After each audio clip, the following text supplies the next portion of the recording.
जय हिंद दोस्तों, मैं राजकुमार आप सभी का स्वागत करता हूं ज्ञानपीठ जीके पॉइंट के इस यूट्यूब चैनल पर। दोस्तों एसएससी जीडी एग्ज़ाम जो अभी बाकी हैं और उसके लिए मैं जीके का मॉक टेस्ट लेके आया हूं। आपको 20 प्रश्न इसमें हैं दोस्तों, 20 प्रश्नों का क्विज़ है और आपको बहुत नॉलेज भरा क्विज़ होगा दोस्तों। ये आप सभी की रिक्वेस्ट मैंने दोबारा जो सीरीज़ बंद की थी उसको मैंने शुरू कर दिया है और ये सीरीज़ अब मैं लास्ट तक 13 फरवरी तक इसको कंटिन्यू रखूँगा। और जीडी की मैं कोशिश करूँगा कि मैं और ज़्यादा सेट लेके आऊँ, दिन में 3-4 सेट में लेके आऊँ जीएस के, ताकि अच्छी से अच्छी प्रैक्टिस हो सके।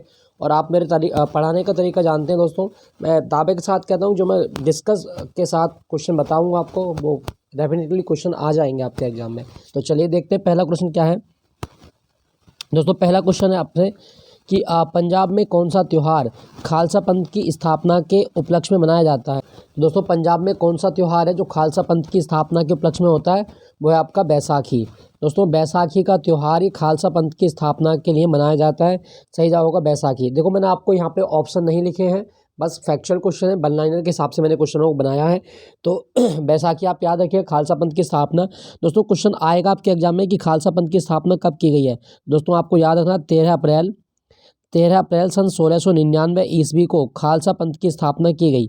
सन 1699 ईस्वी को खालसा पंथ की स्थापना की गई है। किसके द्वारा? गुरु गोविंद सिंह के द्वारा की गई है। गुरु गोविंद सिंह के द्वारा खालसा पंथ की स्थापना की गई है, ये आप याद रखिएगा। तो इसका सही जवाब क्या होगा? बैसाखी। दोस्तों मैं आपको पंजाब के 2-3 त्यौहार बता देता हूँ जो आपके एग्जाम में आते हैं। एक आपसे लोहड़ी बहुत पूछा जाता है, लोहड़ी कब मनाया जाता है? दोस्तों जनवरी माह में होता है लोहड़ी। और एक आपसे पूछेगा मकर संक्रांति।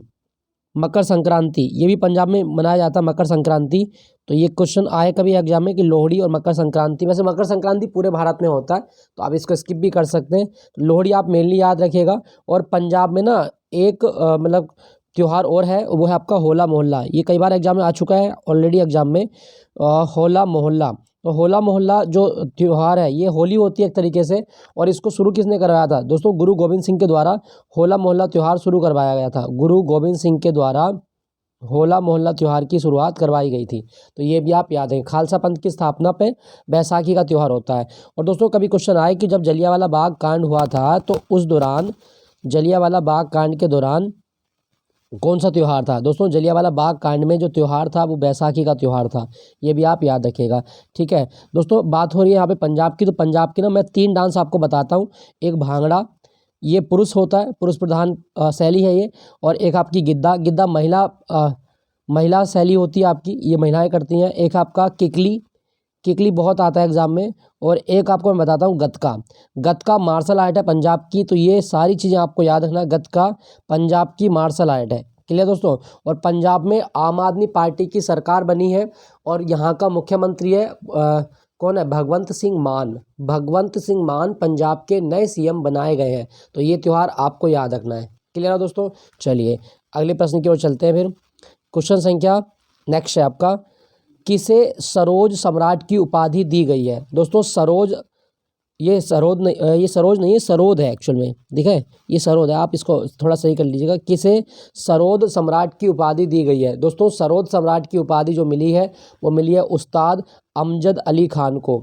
उस्ताद अमजद अली खान को सरोद सम्राट की उपाधि दी गई है। दोस्तों ये तो हो गई मतलब आपकी सरोद सम्राट। मैं आपको और बताता हूँ 2-3 जो इम्पोर्टेंट फैक्ट हैं। कभी क्वेश्चन आपके एग्जाम में आ जाए कि शहनाई का जादूगर किसे कहा गया है? शहनाई का जादूगर किसे कहा गया? दोस्तों शहनाई का जादूगर कहा जाता है उस्ताद बिस्मिल्लाह खां को। उस्ताद बिस्मिल्लाह खां, बिहार में इनका जन्म हुआ था बिस्मिल्लाह खां का। और इन्होंने बनारस घराने से संगीत की शिक्षा ली है, ये भी आप याद रखना। तो शहनाई का जादूगर उस्ताद बिस्मिल्लाह खां। और दोस्तों बिस्मिल्लाह खां भारत में एक ऐसे संगीतकार हैं जिन्हें भारत रत्न, पद्म विभूषण, भारत रत्न, पद्म विभूषण, पद्म भूषण, पद्मश्री मतलब नागरिकता के 4 पुरस्कार प्राप्त करने वाले जो संगीतकार हैं, एकमात्र संगीतकार हैं बिस्मिल्लाह खां। इन्हें 2001 में भारत रत्न भी मिला था। दोस्तों याद कर लेना, क्वेश्चन आएगा कि 2001 में किसे किसे भारत रत्न मिला। तो एक बिस्मिल्लाह खां और एक थी लता मंगेशकर। तो लता जी को भी 2001 में भारत रत्न दिया गया है, याद रखिएगा इसके बारे में। क्लियर दोस्तों? तो शहनाई का जादूगर उस्ताद बिस्मिल्लाह खां, ये तो हो गया। दोस्तों अब से आएगा तबला। तबला का जादूगर किसे कहा जाता है वर्तमान में? तबला का जादूगर दोस्तों ये कहा गया पंडित रविशंकर को। पंडित रविशंकर को तबला का जादूगर कहा जाता है। क्लियर हुआ? अच्छा, कत्थक की रानी एक उपनाम और आप याद रखिएगा। कत्थक की रानी किसे कहा गया है दोस्तों? कत्थक की रानी सितारा देवी को कत्थक की रानी कहा गया है। ये क्वेश्चन मैंने बता रहा हूँ, ये याद रखना आप। कत्थक की रानी किसे कहा गया? सितारा देवी को कत्थक की रानी कहा जाता है। क्लियर? अच्छा, और कौन सा उपनाम याद रखना है? एक और याद रखना, बेगम अख्तर। बेगम अख्तर, बेगम अख्तर, बेगम अख्तर, इन्हें गजल की रानी कहा जाता है। गजल की रानी किसे कहा गया है दोस्तों? बेगम अख्तर को गजल की रानी कहा जाता है। क्या समझे दोस्तों? गजल की रानी बेगम अख्तर। क्लियर? अच्छा, ये तो हो गया। एक आपसे पूछेगा भांगड़े का राजकुमार किसे कहा जाता है?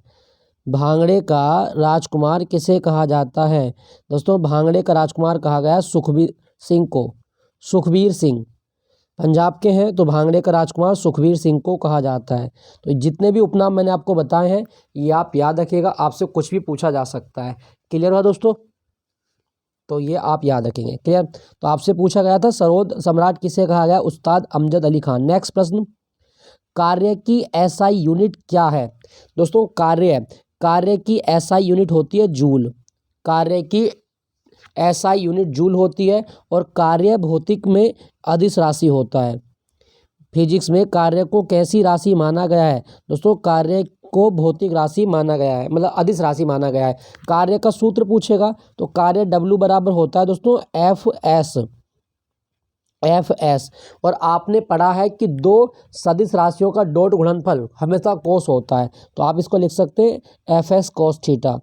ठीक है, ये भी आप याद रखिएगा, FS cos थीटा। और एक चीज़ ध्यान रखना कि दो सदिश राशियों का डॉट गुणनफल हमेशा अदिश राशि होता है, तो कार्य हमेशा क्या होगा? अदिश राशि होगा। कार्य हमेशा क्या होगा?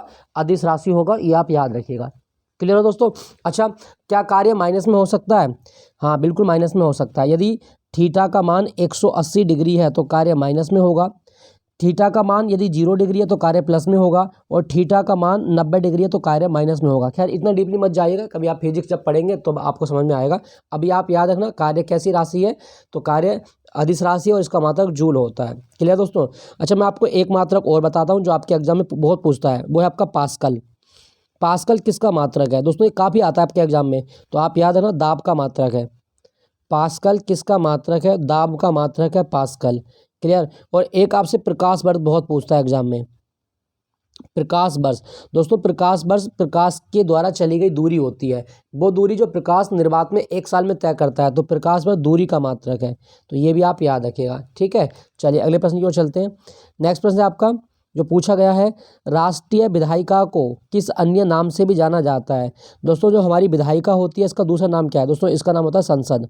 राष्ट्रीय विधायिका को संसद के नाम से भी जाना जाता है, ये भी आप याद रखें दोस्तों। भारतीय संविधान का आर्टिकल 79 कहता है कि भारत की एक संसद होगी। चलिए मान लिया संसद होगी। क्या आपको पता है कि हमारी संसद के कितने अंग हैं? 3 अंग हैं दोस्तों, एक लोकसभा, एक राज्यसभा और एक आपका प्रेसिडेंट। तो भारत की जो संसद है इसके 3 अंग हैं, लोकसभा, राज्यसभा और प्रेसिडेंट। आर्टिकल 79 में इस बात का उल्लेख किया गया है। क्लियर? याद रखिएगा दोस्तों। मैं आपको ना कुछ संसद बता देता हूँ, हो सकता है कि पूछ ले आपके एग्जाम में। आपके एग्जाम में अगर यदि क्वेश्चन आए कि बुंडसटैग किस देश की संसद का नाम है दोस्तों? बुंडसटैग जर्मनी की संसद को कहा जाता है। जर्मनी की संसद का नाम है बुंडसटैग। आपसे क्वेश्चन आए कि रिक्सडैग किस देश की संसद का नाम है दोस्तों? रिक्सडैग ये संसद है आपकी स्वीडन की संसद। रिक्सडैग स्वीडन की संसद को कहा जाता है। ठीक है, आपसे पूछा है मजलिस दोस्तों, मजलिस किस देश की संसद है? ईरान और मालदीव की संसद को मजलिस कहा जाता है। ईरान और मालदीव, ईरान और मालदीव की संसद को मजलिस कहा जाता है। तीनों याद हो गई, बुंडसटैग जर्मनी, रिक्सडैग स्वीडन, मजलिस ईरान और मालदीव। अच्छा, और बताता हूँ आपको। आपसे पूछा है खुरल, खुरल किस देश की संसद का नाम है? मंगोलिया, मंगोलिया की संसद को खुरल कहा जाता है, याद रखना। दूसरा आपसे पूछा जाए कभी एक कांग्रेस पूछ सकता है, कांग्रेस, अमेरिका की संसद को कांग्रेस कहा जाता है। USA की जो पार्लियामेंट है वो कांग्रेस है। जापान की भी आप याद रखना, डायट, जापान की संसद का नाम डायट है। ठीक है, ड्यूमा एक्चुअल में फेडरल असेंबली, लेकिन ड्यूमा आप याद रखिएगा बस। ड्यूमा से क्वेश्चन मिलता है। ड्यूमा रूस की संसद का नाम ड्यूमा है। क्लियर। तो Khural Mongolia, Congress USA, Diet Japan, Duma रूस। 4 ही हो गई। 2 और बता देता हूँ दोस्तों आपको। एक आपकी फॉल्केटिंग, ये भी काफ़ी पूछी जाती है। फॉल्केटिंग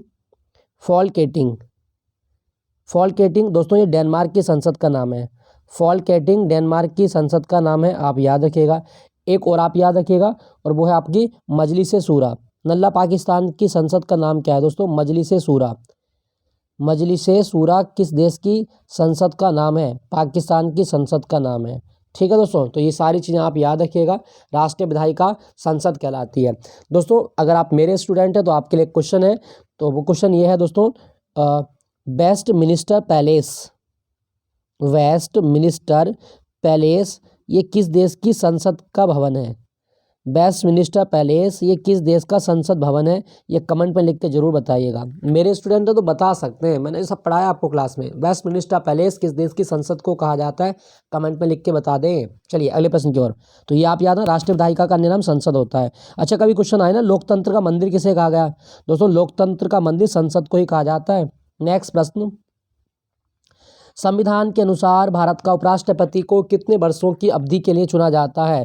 दोस्तों संविधान के अनुसार जो भारत का उपराष्ट्रपति चुना जाता है वो 5 वर्ष की अवधि के लिए चुना जाता है। ऑप्शन मतलब 5 वर्ष इसका सही जवाब है, 5 वर्ष। तो सही जवाब क्या होगा दोस्तों? 5 वर्ष। अच्छा, मैं आपको एक चीज़ बता देता हूँ, हमारे संविधान का एक आर्टिकल है, आर्टिकल 63। दोस्तों आर्टिकल 63 ये कहता है कि भारत का एक उपराष्ट्रपति होगा। तो कभी क्वेश्चन आए कि उपराष्ट्रपति का जो उल्लेख है वो कौन से आर्टिकल में है? आर्टिकल 63 में कहा गया कि भारत का एक उपराष्ट्रपति होगा, और उपराष्ट्रपति जो होगा दोस्तों वो राज्यसभा का प्रधान सभापति होता है। राज्यसभा का प्रधान सभापति। और वो आर्टिकल कौन सा है दोस्तों? आर्टिकल 64 ये कहता है कि भारत का उपराष्ट्रपति राज्यसभा का प्रधान सभापति होगा। ये आप याद रखना, क्वेश्चन आए आपके एग्जाम में तो आप याद रखेंगे।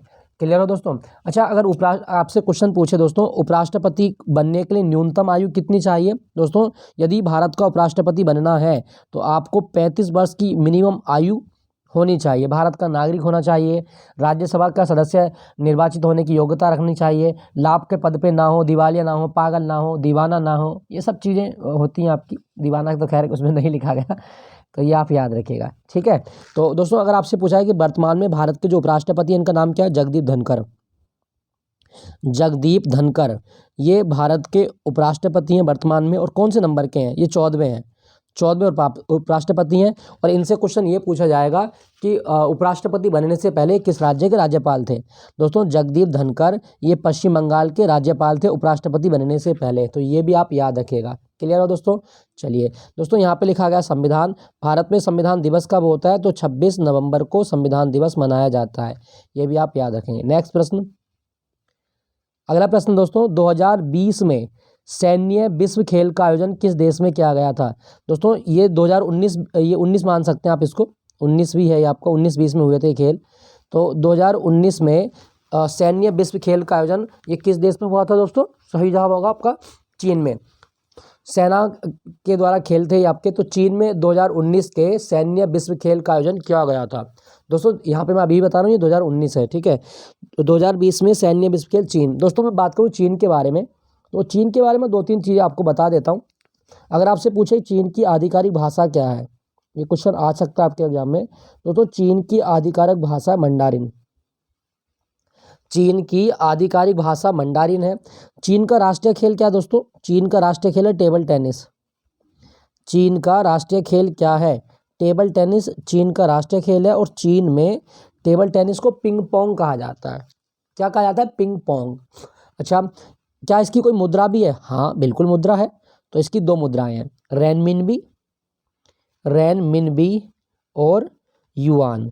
यहाँ पे आधा न है ये, रेनमिनबी और युआन। तो चीन की 2 मुद्राएं हैं दोस्तों, एक रेनमिनबी है और एक आपकी युआन है। दोनों आप याद रखिएगा, ये भी क्वेश्चन आ सकता है। भाषा मंडारिन, खेल है आपका टेबल टेनिस, मुद्रा है रेनमिनबी और युआन। और चीन के बारे में आपको इसका एक मरुस्थल याद रखना है, वो है आपका तकला मकान। तकला मकान मरुस्थल कहाँ पर है? तो चीन में है। क्लियर हुआ? तो ये आप याद रखिएगा।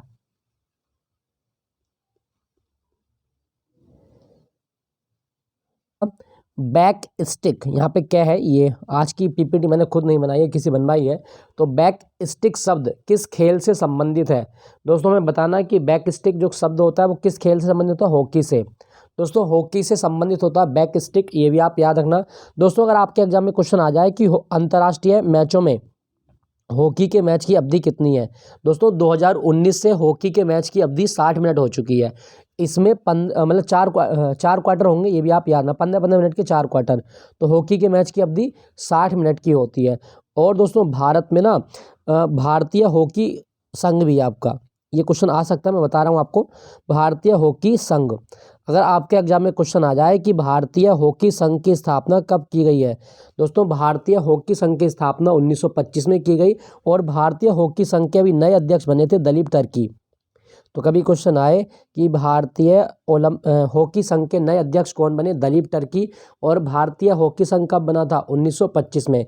याद रखिएगा हॉकी भारत का राष्ट्रीय खेल नहीं है, हॉकी भारत का राष्ट्रीय खेल नहीं है। अच्छा दोस्तों अगर आपसे पूछा जाए कि हॉकी की लंबाई कितनी होती है, तो 105 सेंटीमीटर से ज़्यादा नहीं होनी चाहिए। हॉकी की लंबाई 105 सेंटीमीटर से ज़्यादा ना हो। साथ साथ हॉकी का वजन 737 ग्राम से ज़्यादा नहीं होगा, ये भी आप याद रखिएगा। ठीक है, चलिए अगले प्रश्न की ओर चलते हैं। दोस्तों मैं आपको ना एक चीज़ और बता देता हूँ। देखो खेलों की बात हो रही है तो क्या पता पूछ ले आपसे, अगर क्वेश्चन आए कि भारत में राष्ट्रीय खेल विकास कोष की स्थापना कब की गई है? दोस्तों भारत में राष्ट्रीय खेल विकास कोष की स्थापना 1998 में की गई थी। 1998 में बना है राष्ट्रीय खेल विकास कोष, ये क्वेश्चन भी आपको याद रखना है। और आपको याद रखना है मतलब भारतीय खेल प्राधिकरण। दोस्तों भारतीय खेल प्राधिकरण ये कब बना था? दोस्तों भारतीय खेल प्राधिकरण मतलब स्पोर्ट अथॉरिटी ऑफ इंडिया, इसकी स्थापना कब की गई है? 1984 में की गई है, 1984। दोनों चीज़ याद रखिएगा। चलिए अगले प्रश्न की ओर। हरिहर और बुक्का, दोस्तों हरिहर और बुक्का इन्होंने 1336 ईस्वी में विजयनगर साम्राज्य की नींव रखी थी। आपसे पूछा गया कि कौन से साम्राज्य से संबंधित है? दोस्तों हरिहर और बुक्का ये संगम वंश से संबंधित थे। हरिहर और बुक्का संबंध इनका जो है वो आपका संगम वंश है, याद रखिएगा, क्वेश्चन आ सकता है। दोस्तों मैं बात करूं विजयनगर साम्राज्य की, विजयनगर साम्राज्य कौन सी नदी के तट पर देखा जाता है? तो ये आपका तुंगभद्रा, ये तुंगभद्रा नदी के तट पे था। और विजयनगर साम्राज्य के जो अवशेष आज देखने को मिलते हैं वो हम्पी में मिलते हैं, कर्नाटक में। तो ये भी आप याद रखना, हम्पी कर्नाटक में विजयनगर साम्राज्य के अवशेष हैं। और विजयनगर साम्राज्य के संस्थापक थे हरिहर और बुक्का, वंश था संगम राजवंश। नेक्स्ट प्रश्न, जून 2021 में राष्ट्रीय मानव अधिकार आयोग का अध्यक्ष किसे नियुक्त किया गया? दोस्तों राष्ट्रीय मानव अधिकार आयोग का अध्यक्ष 70 साल तक अपनी सेवा दे सकता है, 70 साल की आयु तक। ठीक है, तो ये कौन बने थे? अरुण कुमार मिश्रा। अरुण कुमार मिश्रा ये भारत में राष्ट्रीय मानव अधिकार आयोग के अध्यक्ष नियुक्त किए गए थे, ये भी आप याद रखिएगा। क्लियर दोस्तों? चलिए आपके लिए क्वेश्चन ये है दोस्तों, भारत में जो राष्ट्रीय मानव अधिकार आयोग है इसकी स्थापना कब हुई है? कमेंट में लिख के जरूर बताइएगा इसकी स्थापना कब हुई है। अरुण कुमार मिश्रा आप जरूर याद रखना। नेक्स्ट प्रश्न, क्विक लाइम किसे कहा जाता है? दोस्तों क्विक लाइम कहा जाता है कैल्शियम ऑक्साइड को, कैल्शियम ऑक्साइड को क्विक लाइम कहा जाता है, CaO। याद रखिएगा दोस्तों, क्वेश्चन कभी आए तो क्विक लाइम इसी को कहा गया। दोस्तों अगर आपसे पूछा जाए, मैं आपको 2-3 चीज़ें बता देता हूँ। जैसे आपसे पूछे कभी कि मिल्क ऑफ मैग्नीशिया किसे कहा गया है? मिल्क ऑफ मैग्नीशिया किसे कहा जाता है? दोस्तों मिल्क ऑफ मैग्नीशिया कहा जाता है मैग्नीशियम हाइड्रॉक्साइड को, मैग्नीशियम हाइड्रॉक्साइड को मिल्क ऑफ मैग्नीशिया कहा जाता है। ये भी आपको याद रखना है, क्वेश्चन आ सकता है आपके एग्जाम में। एक आपसे बहुत पूछता है खाने वाला सोडा क्या होता है? दोस्तों सोडियम बाइकार्बोनेट, इसको बोलते हैं खाने वाला सोडा। तो खाने वाला सोडा ये सोडियम बाइकार्बोनेट है, याद रखिएगा, क्वेश्चन कभी आए तो ये भी आपको याद रखना है, खाने वाला soda sodium bicarbonate. Clear? Next प्रश्न की ओर चलते हैं। विदेशिया किस राज्य का लोक नृत्य है? दोस्तों विदेशिया लोक नृत्य बिहार का लोक नृत्य है विदेशिया। दोस्तों बिहार के ना 2-3 लोक नृत्य और आप याद रखिएगा। एक जटा जटिन बहुत आता है एग्जाम में, जटा जटिन। एक सामा चकेवा पूछा जा सकता है, सामा चकेवा। ठीक है, एक आपसे झिझिया पूछा जा सकता है, झिझिया। झिझिया कहाँ का लोक नृत्य है? तो बिहार का ही लोक नृत्य है झिझिया। क्लियर। अच्छा, ये तो हो गए 3-4 लोक नृत्य है। एक मैं आपको बिहार की पेंटिंग बताता हूँ, मधुबनी पेंटिंग मिथिला क्षेत्र में बनती है। तो मधुबनी पेंटिंग किस राज्य की पेंटिंग है? बिहार की पेंटिंग है मधुबनी पेंटिंग। क्लियर दोस्तों। और आपको याद रखना दोस्तों, बिहार का एक त्यौहार है आपका छठ पूजा। छठ पूजा भगवान सूर्य की पूजा की जाती है इसमें, सावित्री जिसको कहते हैं। छठ पूजा के साथ साथ यहाँ पे एशिया का सबसे बड़ा पशु मेला लगता है, जिसका नाम है सोनपुर पशु मेला। तो दोस्तों सोनपुर पशु मेला भी कहाँ लगता है? बिहार में ही लगता है, याद रखिएगा। क्लियर हुआ दोस्तों। तो ये सारी चीज़ें बिहार की है। बिहार के मुख्यमंत्री कौन है?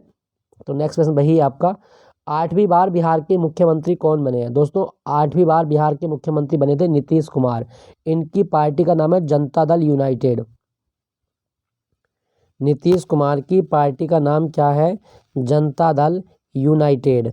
और बिहार के राज्यपाल कौन है? फागू चौहान। फागू चौहान बिहार के राज्यपाल हैं, याद रखिएगा। क्लियर। नेक्स्ट प्रश्न की ओर चलते हैं। परिवार नियोजन कार्यक्रम की शुरुआत कौन सी पंचवर्षीय योजना में की गई थी? दोस्तों परिवार नियोजन कार्यक्रम जो भारत में शुरू किया गया, ये चौथी पंचवर्षीय योजना में शुरू किया गया था। चौथी पंचवर्षीय योजना आप याद रखिएगा, ये काफ़ी इंपॉर्टेंट योजना है। कब से कब तक की थी दोस्तों ये? चलिए कमेंट में लिख के आप बता दो फिर कि चौथी पंचवर्षीय योजना कब से कब तक की थी। चौथी पंचवर्षीय योजना कब से कब तक की थी? तो दोस्तों अगर आपसे पूछा जाए तो जवाब होगा आपका 1969 से 1974। चौथी पंचवर्षीय योजना 1969 से 1974 तक थी। और दोस्तों इस पंचवर्षीय योजना का मुख्य उद्देश्य क्या था? स्थिरता के साथ आर्थिक विकास और आत्मनिर्भरता। तो स्थिरता के साथ आर्थिक विकास, ये आप याद रखना, स्थिरता के साथ आर्थिक विकास, स्थिरता के साथ आर्थिक विकास और आत्मनिर्भरता, ये कौन सी पंचवर्षीय योजना का लक्ष्य था? तो ये आप याद रखिएगा। ठीक है दोस्तों। 1969 से 1974 इंदिरा गांधी की सरकार थी। और इस पंचवर्षीय योजना के दौरान 14 बैंकों का राष्ट्रीयकरण किया गया। 14 बैंकों का राष्ट्रीयकरण हुआ, ये भी आप याद रखें। भारत का पहला परमाणु परीक्षण जो किया गया था वो इसी पंचवर्षीय योजना के दौरान किया गया था। प्रथम परमाणु परीक्षण जो हुआ वो इसी पंचवर्षीय योजना के दौरान किया गया था 1974 में। तो ये भी आप याद रखना। ठीक है। और क्या हुआ था दोस्तों? पहला परमाणु परीक्षण हुआ था, 14 बैंकों का राष्ट्रीयकरण, इसरो की स्थापना कर दी गई थी इसी पंचवर्षीय योजना में। ये सारी चीज़ें आपको याद रखना है। क्लियर। तो परिवार नियोजन कार्यक्रम चौथी पंचवर्षीय योजना। अच्छा, कौन सी पंचवर्षीय योजना थी जो 4 साल चली थी? तो 5वीं पंचवर्षीय योजना 4 साल चली थी। भारत में कितनी पंचवर्षीय योजनाएं संचालित हुई हैं? 12। सबसे पहली कब शुरू हुई थी? 1951 से 1956 तक, याद रखिएगा। नेक्स्ट प्रश्न, सोनल मानसिंह को 2003 में पद्म विभूषण दिया गया, इनका संबंध किस शास्त्र नृत्य से है? दोस्तों सोनल मानसिंह जो है ये भरतनाट्यम और ओडिसी दोनों करती हैं। सोनल मानसिंह का संबंध जो है दोस्तों ये भरतनाट्यम और ओडिसी दोनों करती हैं, आप याद रखिएगा, क्वेश्चन आ सकता है। दोस्तों भरतनाट्यम जो है इसकी उत्पत्ति किस राज्य से हुई है? तमिलनाडु से। भरतनाट्यम की उत्पत्ति तमिलनाडु से हुई है। और आपको एक ट्रिक बताऊं, यदि किसी नर्तक के नाम में ना पिल्लई शब्द मिले, समझ जाना भरतनाट्यम करता है। यदि किसी डांसर के नाम में पिल्लई शब्द मिले तो समझ जाना भरतनाट्यम करता है। दोस्तों क्या आपको पता है कि भरतनाट्यम का दूसरा नाम सादिर अट्टम है? भरतनाट्यम का दूसरा नाम क्या है दोस्तों? सादिर अट्टम। क्या बोले? सादिर अट्टम भरतनाट्यम का दूसरा नाम है। कई सारे मतलब वो है भरतनाट्यम के, जैसे रुक्मणी देवी अरुंडेल है, अरलामेल वल्ली है, आपका भरतनाट्यम करती है वे भी आपकी अरलामेल वल्ली। और मैं आपको बताऊं उड़ीसा के बारे में, जैसे ओडिसी डांस के बारे में 2 कलाकार आप याद रखिएगा। एक आपकी मीनाती मिश्रा, ये बहुत आता है एग्जाम में। मीनाती मिश्रा कौन सा डांस करती है? दोस्तों मीनाती मिश्रा जो है ये ओडिसी करती है। और इसके साथ साथ एक है आपका संयुक्ता पाणिग्रही, ये आ चुका है एग्जाम में, ये भी पूछता है। संयुक्ता पाणिग्रही कौन सा डांस करती हैं? तो ओडिसी करती है, ओडिसी। और केलुचरण महापात्रा का नाम सुने होंगे, केलुचरण महापात्रा, ये तो बड़ा फेमस नाम है केलुचरण महापात्रा। तो ये भी आप याद रखिएगा। तो ये सारे डांस हैं। कितने क्लासिकल डांस है भारत में? 8 है। ठीक है दोस्तों यहाँ पे लिखा गया देखो पद्म विभूषण। मैं आपको एक चीज़ बताता हूँ, कभी आपसे पूछ ले, क्योंकि जिस तरह से लेवल चेंज कर रहा है TCS, पता नहीं क्या क्वेश्चन आ जाए। दोस्तों भारत में नागरिकता के लिए 4 तरह के अवार्ड मिलते हैं। भारत के नागरिकता पुरस्कार 4 तरह के होते हैं, आपको याद रखना कौन कौन से हैं। देखो भारत का सर्वोच्च नागरिकता सम्मान है भारत रत्न, भारत रत्न। दूसरे नंबर पे पद्म विभूषण, पद्म विभूषण। ठीक है। तीसरे पे है पद्म भूषण, पद्म भूषण, पद्म भूषण, और चौथे पे आपका पद्मश्री, पद्मश्री। क्लियर। तो दोस्तों ये चारों सीक्वेंस आपको याद रखना है। पहला पद्म मतलब भारत रत्न, पद्म विभूषण, पद्म भूषण और पद्मश्री, इसी क्रम में आपको याद रखने। भारत में 4 प्रकार के नागरिकता सम्मान दिए जाते हैं, तो ये आप याद रखिएगा। ठीक है दोस्तों, चलिए अगले प्रश्न की ओर चलते हैं। ये स्टैटिक है मेरा, ये फेवरेट चीज़ें हैं मेरी, मैं स्टैटिक ही पढ़ाता हूँ दोस्तों।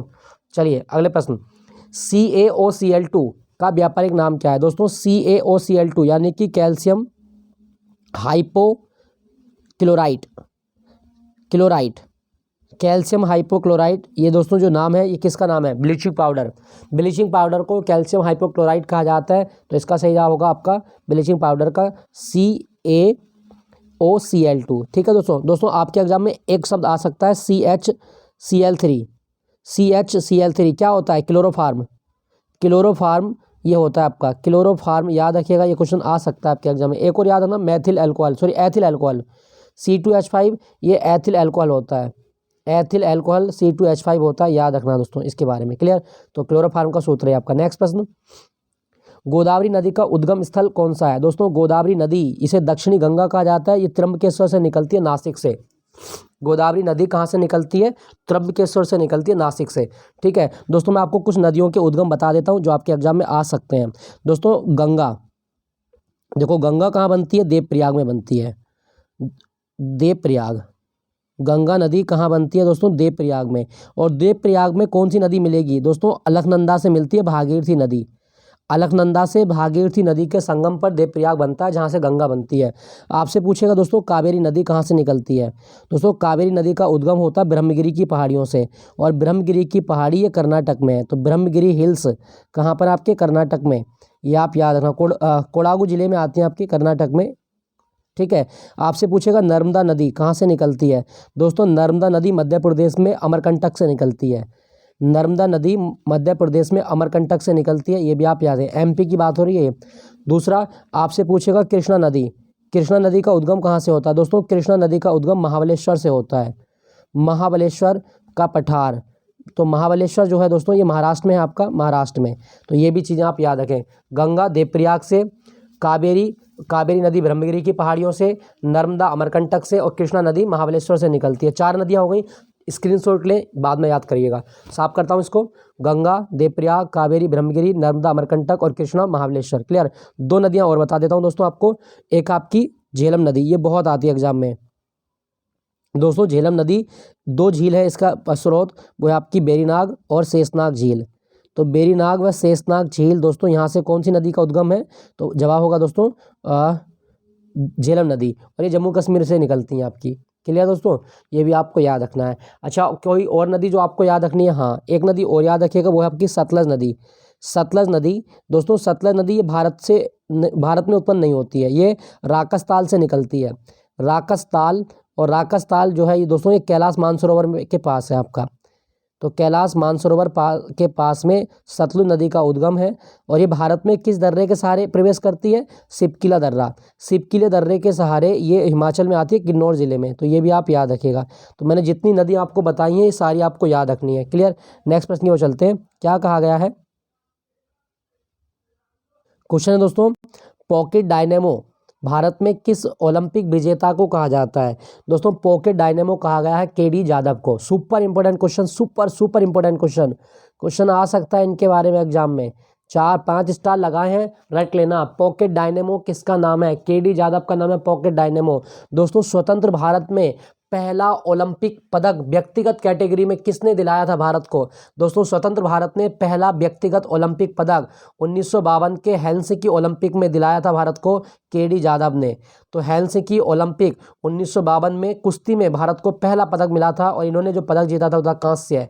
तो कांस्य पदक भारत ने पहली बार स्वतंत्रता के बाद प्राप्त किया, वो थे KD Jadhav. Super important question है, याद रखिएगा। कोल्हापुर से आते हैं, महाराष्ट्र में जो जगह है कोल्हापुर। तो पॉकेट डायनेमो किसका नाम है? दोस्तों पॉकेट डायनेमो KD जादव का नाम है, और ये पहले भारतीय थे जिन्होंने स्वतंत्रता प्राप्ति के बाद भारत को पहला ओलंपिक पदक दिलाया था 1952 में। सुपर इंपॉर्टेंट, याद रखिएगा। दोस्तों मैं आपको एक चीज़ और बता देता हूँ, 2 खिलाड़ियों के नाम आपको याद रखने। एक ढींग एक्सप्रेस आ सकता है आपके एग्जाम में। ढींग एक्सप्रेस दोस्तों भारत की एक स्प्रिंटर है। स्प्रिंटर मतलब जो छोटी रेस दौड़ती है, वो है आपके हिमा दास, असम से आती हैं। तो हिमा दास को ढींग एक्सप्रेस कहा जाता है। ठीक है, एक आपसे पूछा जाएगा हरियाणा हरिकेन, ये भी बहुत आता है एग्जाम में क्वेश्चन। हरियाणा हरिकेन किसे कहा गया? दोस्तों हरियाणा हरिकेन नाम है कपिल देव का। कपिल देव का नाम है हरियाणा हरिकेन, ये भी आप याद रखें। कपिल देव, इनको हरियाणा हरिकेन कहा गया है। और ये भारत के पहले कप्तान थे जिनकी कप्तानी में भारत ने 1983 का क्रिकेट वर्ल्ड कप जीता था वेस्ट इंडीज़ को हराकर। क्या पूछे? चलिए अगला प्रश्न। अच्छा, मैं आपको एक चीज़ और बता देता हूँ। कपिल देव हो गए। एक आपसे पूछा जाएगा दोस्तों पयोली एक्सप्रेस, ये बहुत आ जाता है ये भी एग्जाम में। पयोली एक्सप्रेस ये किसका नाम है? दोस्तों पयोली एक्सप्रेस नाम है आपका पीटी उषा का। पुल्ला उल्ला कांडी थक्के परम्बिल उषा, पीटी उषा का नाम है पयोली एक्सप्रेस। क्रिकेट का भगवान किसे कहा जाता है? सचिन को कहा जाता है, ये भी आप याद रखिएगा। द बॉल किसको कहा गया? राहुल द्रविड़ को। एक क्वेश्चन ये और आ सकता है, सुपर मोम किसे कहा गया है? सुपर मोम, तो सुपर मोम कहा जाता है दोस्तों मैरी कॉम को। मैरी कॉम जो मणिपुर की मुक्केबाज है, तो इनको सुपर मोम की उपाधि मिली है, तो ये भी आप याद रखिएगा। क्लियर? आपसे क्या पूछा गया था दोस्तों कि पॉकेट डायनामो किसका नाम है? केडी जाधव का नाम है। क्लियर? नेक्स्ट प्रश्न। भारत में सबसे पहले राष्ट्रीय खेल कब आयोजित किए गए? दोस्तों भारत में सबसे पहले राष्ट्रीय खेल 1985 में आयोजित किए गए थे नई दिल्ली में। सबसे पहले राष्ट्रीय खेल 1985 में शुरू हुए थे नई दिल्ली। और 1985 में भारत में एक अवार्ड की शुरुआत हुई दोस्तों, वो अवार्ड था आपका द्रोणाचार्य अवार्ड। द्रोणाचार्य अवार्ड उन लोगों को दिया जाता है जो एक खिलाड़ी को तराशने के लिए उसको प्रशिक्षित करते हैं। तो कोच जो होते हैं इनको मिलेगा द्रोणाचार्य अवार्ड। खेल गुरुओं को दिया जाता है। 1985 में इसकी शुरुआत की गई थी। रट लो, तुक्का नहीं मारना, बिल्कुल 1985 सही जवाब है। राष्ट्रीय खेल दोस्तों 36 में राष्ट्रीय खेल कहाँ हुए थे? गुजरात में। और 35 में कहाँ हुए थे? अगर क्वेश्चन आए दोस्तों कि 36 में राष्ट्रीय खेल हाल ही में कहाँ हुए थे? दोस्तों 36 में राष्ट्रीय खेल हुए थे आपके गुजरात में। गुजरात जिसे एशियाई शेरों का प्राकृतिक आवास माना जाता है, तो गुजरात में हुए थे 36 में। और 35 में कहाँ हुए थे दोस्तों? 35 में राष्ट्रीय खेल हुए थे केरल में। केरल में हुए थे दोस्तों, केरल केरल केरल केरल केरल। नेक्स्ट प्रश्न। किस वर्ष कॉमनवेल्थ खेल भारत में आयोजित किए गए? दोस्तों भारत में कॉमनवेल्थ खेल 2010 में नई दिल्ली में आयोजित किए गए थे। 2010 नई दिल्ली में आयोजित किए गए, ये भी आप याद रखिएगा। ठीक है, चलो आपके लिए क्वेश्चन ये है कि भारत ने कॉमनवेल्थ खेल 2010 में कितने पदक जीते थे और भारत का स्थान क्या था? कमेंट में लिख के जरूर बताइएगा। और अभी जो कॉमनवेल्थ खेल खेले गए थे 2022 के, वो कहाँ हुए थे? बर्मिंघम में। बर्मिंघम में खेले गए हैं 2022 के कॉमनवेल्थ खेल, याद रखना दोस्तों। और भारत ने कितने पदक जीते थे? 61 पदक, टोटल पदक 61। नेक्स्ट प्रश्न। प्रथम एशियाई खेल कब और कहां आयोजित किए गए? दोस्तों पहले एशियाई खेल वर्ष 1951 में नई दिल्ली में खेले गए थे, ये भी आप याद रखें। और इनका उद्घाटन किसने किया था? पंडित जवाहरलाल नेहरू ने। पंडित जवाहरलाल नेहरू के द्वारा पहले जो एशियाई खेल नई दिल्ली में खेले गए थे उनका उद्घाटन किया गया था। क्लियर दोस्तों? तो यही प्रश्न है आज के मॉक टेस्ट के। आई होप ये 20 प्रश्न विद डिटेल मैंने आपको पढ़ाए हैं। तो कमेंट में लिख के बताइएगा ये सीरीज़ आपको कैसी लगी, इसको कंटिन्यू रखना है या नहीं रखना है। और मिलता हूं दोस्तों अगले मॉक टेस्ट के साथ। Thank you for watching Jnanpith GK point.